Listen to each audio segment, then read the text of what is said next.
was thinking about some of the roles that women have played throughout the generations when it come to the life or the lineage of Jesus. And there's some that we've heard and we kind of know, but just reading it today and looking at some things just jumped out at me. The Old Testament stories are just, you couldn't make it up. There's some really interesting stories. But if you read in Matthew, the lineage, when he's going down the book of the generations, it starts off, this is Matthew 1, the book of the generation of Jesus Christ, the son of David, the son of Abraham. Abraham begat Isaac. Isaac begat Jacob. Jacob begat, it goes on down. Okay? But in this lineage, this list, you're going to find three women. Three women mentioned. Two of them by name, and one of them, it's interesting how he refers to her. Let's just start with the first one. The first one that is mentioned is that Salmon begat Boaz of Rahab. Well, I'm not going to go through all these stories, but Rahab was better known as Rahab the harlot. Rahab was in the city of Jericho. Rahab was a Gentile woman. Rahab was, I guess that would have been Canaan. I guess she was a Canaanite, but she was definitely a Gentile. And she risked her life for these spies that came over that were a part of the Israelites. And she had said, we have been watching y'all, and we've been hearing about this God of the Israelites. And we saw what he's done. They've been watching for a long time.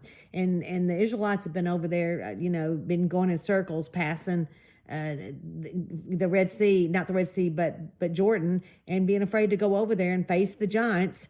But here she was over there, part of that whole city of Jericho, and those people, where those giants had been and stuff. But she had taken a risk and took a risk and to save these spies, and it saved her family, because obviously she believed in the God of the Israelites. But they were not fans of him, but she was one that was watching, and she put her life on the line. And I'd never really realized this, but then she had a son. She married a man named Salmon, and they had a son. And his name is going to link us to the second woman. I didn't realize they was this close. She had a son named Boaz. Boaz. Who did Boaz marry? Boaz married Ruth, who was a Moabite. Another Gentile comes in the picture in the lineage of Jesus. You've got Rahab the harlot. Now you've got Ruth the Moabite, whose husband, father-in-law, and brother-in-law had all been killed, while Naomi was over there with her family, because they were there in Moab because of the famine that was in Bethlehem.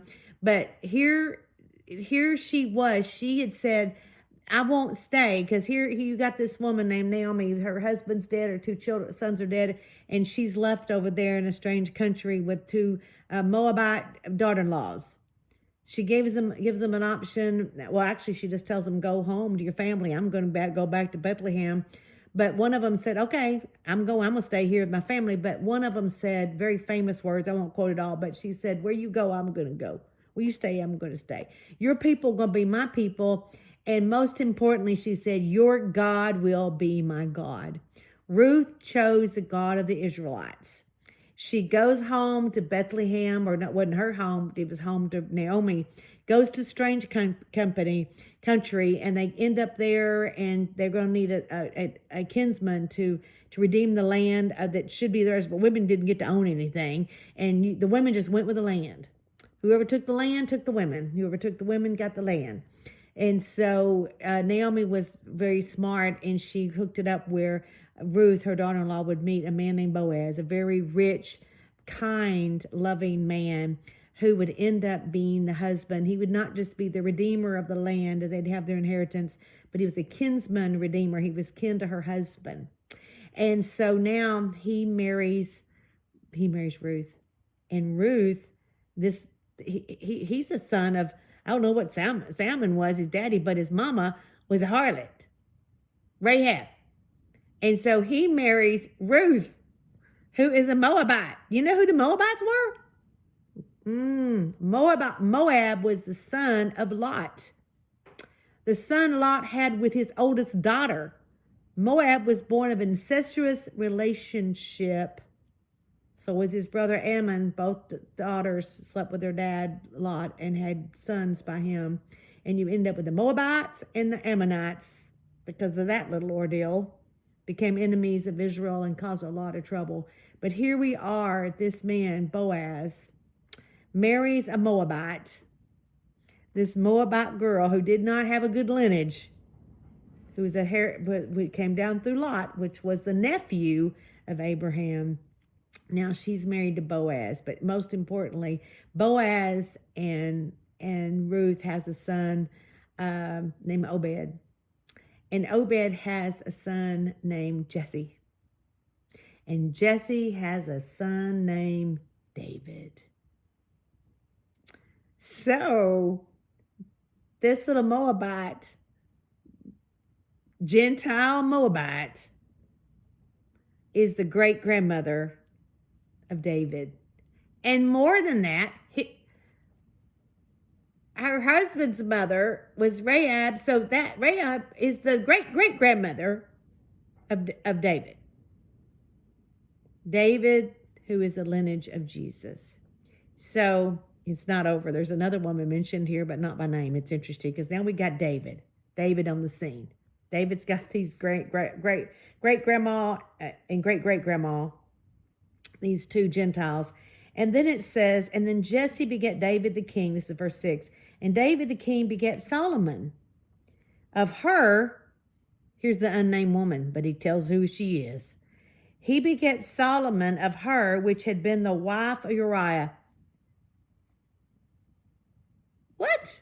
He didn't call her name. What's her name? Her name is Bathsheba. Matthew didn't say by the wife. They had to throw her in here. He throws 3 women in here. And this one, he don't even say her name, but he says David has a son, Solomon, by the woman who used to be married to Uriah. So Matthew is just throwing it out there, reminding everybody that David committed adultery with another man's wife, Bathsheba, who has a son named Solomon. Solomon took kingship from his dad, David. And as well as he did, he also was the one that split the kingdom because he started worshiping the gods of the Ammonites and the Moabites. Oh my goodness, Lot caused a lot of problems. No, let's go back. Abraham caused a lot of problems when he disobeyed God because God told Abraham, leave your family and go to a place I'm going to take you. And he did really well, except for one thing. He didn't leave his family. He took Lot with him. And Lot caused a lot of mess. But how many of you know, right in the middle of mess that got Lot in Sodom and Gomorrah, where he lost his wife, turned to pillar of salt. After that, his daughters sleep with him and have sons, Moab and Ammon, and cause generations of disturbance and problems upon the children of Israel because Abraham almost obeyed God. But let me tell you something. We can do a lot of good. God don't forget the good, but the bad we do, the disobedience always comes back and seems to bite us in the rear. Only by the mercy of God does he pluck up the bad mistakes we made. But even when you pluck them up, it does not mean there's not damage done to the generations. Oh my goodness, sin always has consequences in this life. I'm so glad that Jesus took care on the cross, any consequences in the spirit life. But in this world, disobedience is a way of a transgressor. It's hard when you do things, and you don't even know, sometimes generational.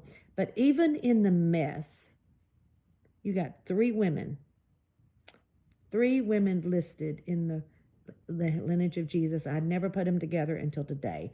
You've got Rahab, you've got Ruth, Rahab the harlot, you got Ruth the Moabite, and you got Bathsheba, who had been a victim, who had been used and abused but her son ended up being the king. And she ended up being, all three women were in the lineage listed in the first book, the first chapter of Matthew, when you start the New Testament. Right here, you've got those women listed there. And they all have a story. But they were all brave, and they all did mighty things. And it is exciting today to know that it don't matter what happened in your past, you could be a generational changer just like these women were. I hope that's a little interest to you today, because it was to me. God bless you.